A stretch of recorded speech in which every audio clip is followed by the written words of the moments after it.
All right, so we're back. Let's sort of just catch up with all of these videos. We realize these are you're getting several videos, but uh, what we've taken a look at so far, and what you should be aware of, is language or words or behavior leading up to forming a contract or contractual relationship, and that's the whole offer and acceptance piece. And then once you have the relationship formed, you should be able to evaluate what's happening. That's what your study of contracts is all about, evaluating behavior. Don't take everything at face value, evaluate it, and you should have a better understanding of the prima facie elements that go into forming the contract.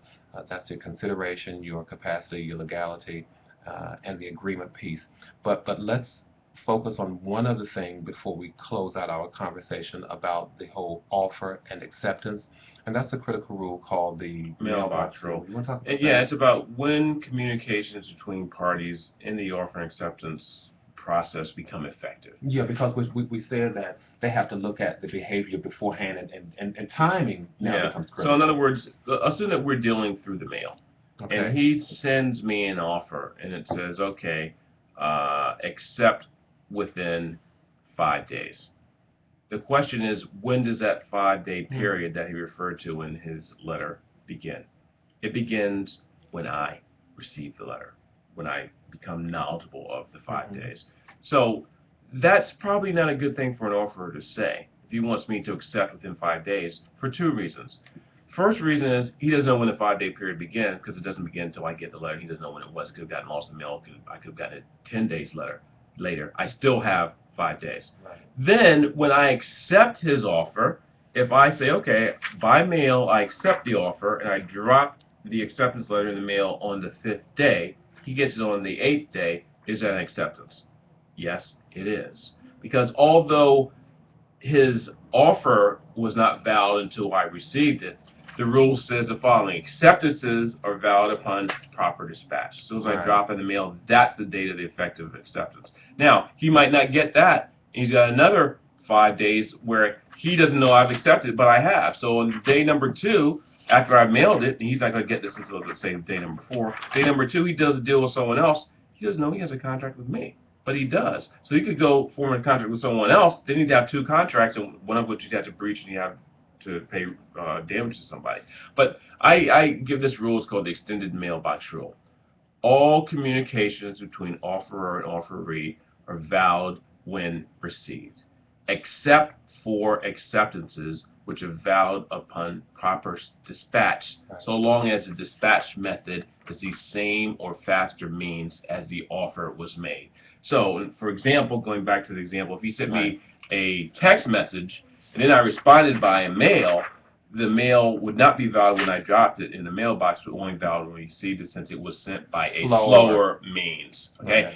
Remember that rule. It covers all the situations you get into, but don't get caught up, because we're going to ask you a question about this for sure. Yeah, and the mailbox rule only pertains to acceptance. The Yes. mailbox rule only pertains to acceptance.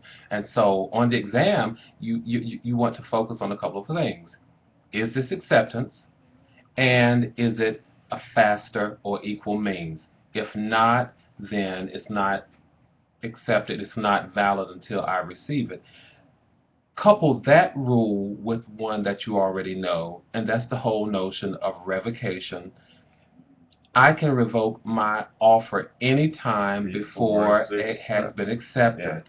And so when he drops this in the mail, if I mail it to him, when he drops it in the mail, I may not get it until 3 days later, but he has accepted it. We have a contractual Yes. relationship. I can't go out to somebody else, because I can't reject now, or can't revoke rather, because it's been accepted. And so you want to keep that in mind. So we're going to give you one question where you have to look at the timing of what's going on, and you have to look at the rules that are applicable.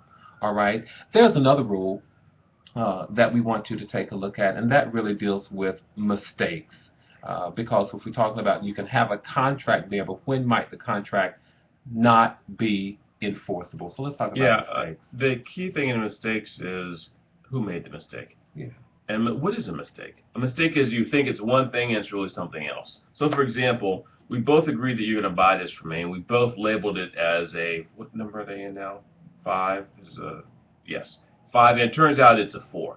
But at the end of the deal said, okay, I'm selling this 5 in return for a certain amount of money, Apple 5. Okay, he gets home and it's really a 4. Okay, can he get his money back? Yes. The idea being, there's both of us were mistaken about what the subject matter was. Of course, that's very important because we said in the contractual document that we were buying a 5, and we turned out it was a 4. If I just sold him this and he paid for it, he thought it was this, but we never agreed that it was one thing, he'd be out of luck. So the idea is whenever you're buying something, and it's really important about what it is because of the price that you're paying, in the document say you're buying this exact particular thing. Right. So here's the rule. Mutual mistakes, either party can get out. One party makes a mistake, they're stuck, they're out of luck. Right. And with mutual mistakes, of course, they have to look at mutual mistake of fact, Yes. as opposed to mutual mistake of value. If it's a mutual mistake of fact, then either party can get out of it. If it's a mutual mistake of value, either party may enforce it. So if we're looking at value, and I still want to stay in the bargain, too bad you made a Yes. bad deal, but it has to be Yeah. enforced. All right? Because this is what the book talks about, the whole notion of mistakes. You want to have a meeting of the minds. And this whole notion of contract and contractual relationship, we both want to understand what we are. That we're entering into. Exactly. All right. So hopefully this helps. And as you're going along these different fact patterns and preparing your discussion questions, take a look at the timing, what was said, what was done, and with contracts and contract questions, you want to evaluate everything. Okay? So hopefully this helps. Yes, thanks. All right. Okay.